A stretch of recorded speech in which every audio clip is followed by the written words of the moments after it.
I'm glad I get to be with you again. We're going to have so much fun today. We're taking patterns we've done before and making something new. So this is the quarter log cabin, 40 by 40. Here is the embroidery panel we did, and we're going to put them together to make a baby quilt. I'm going to show you one that's pink in a little while where I put a top and a bottom on it. That's what I'm showing you with my hands, but you'll have to see that later. This one is, I make this pattern a lot. This is one I made before just because I love it. It makes such a great baby quilt and it's just beautiful. So here is the one we're going to use today.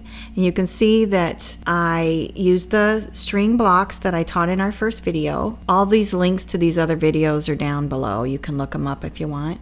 And when I did the embroidery, I purposely put it on the fabric that I used as the border. Here I am finding the center. What you do is you make sure you find the center of the embroidery. You don't want to find the center of the whole piece. You want to make sure the embroidery is lined up. So I'm lining the edge of the leaves up, finding the exact center of the embroidery.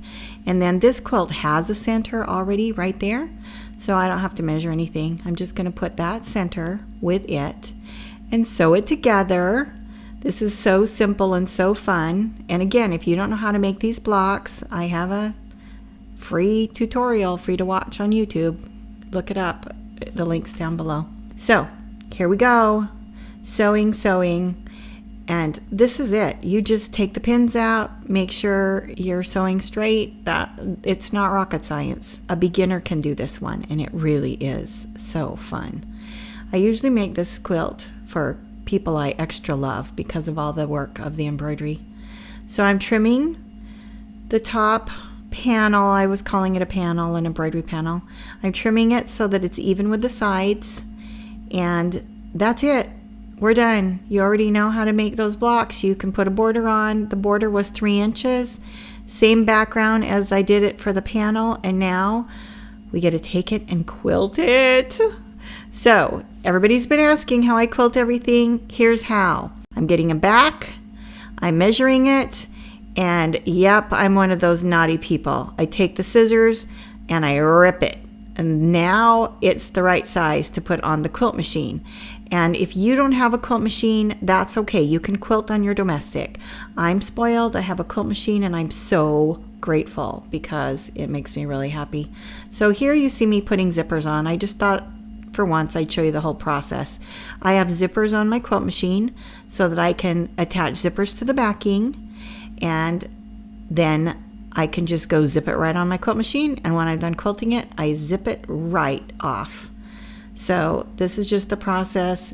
I promise I won't make you watch me pin the whole thing, but I pin the zippers, and I pin them really fast. I have it down to a science.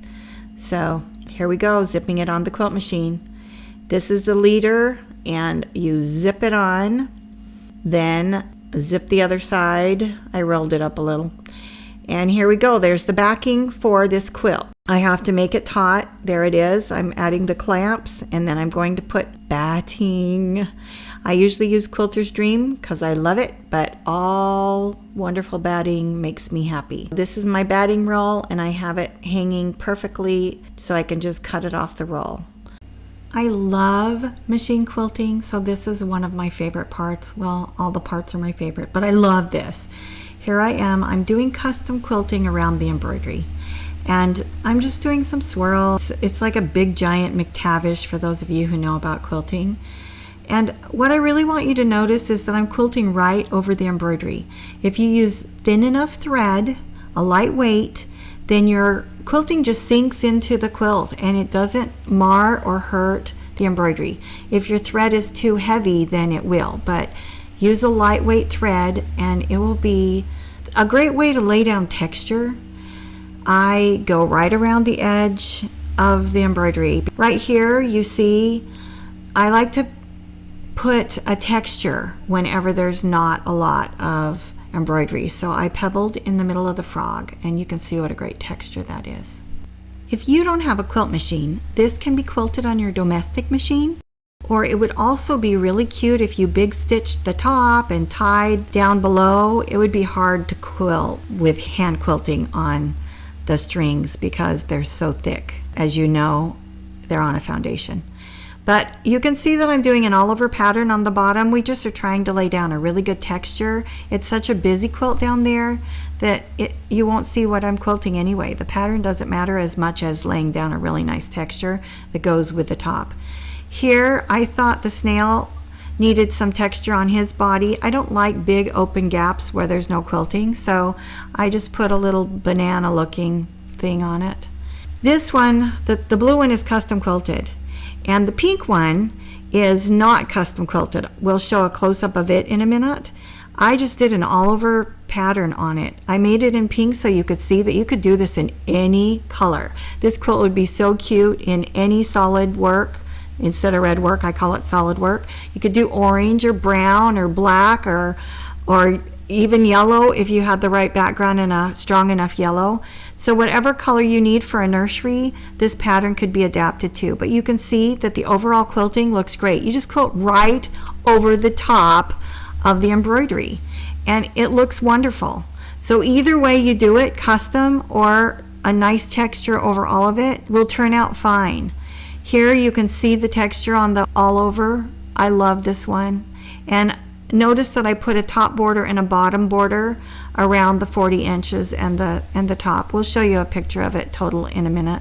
And this one you can see the quilting also. So this is a great quilt to make for a child that you really love.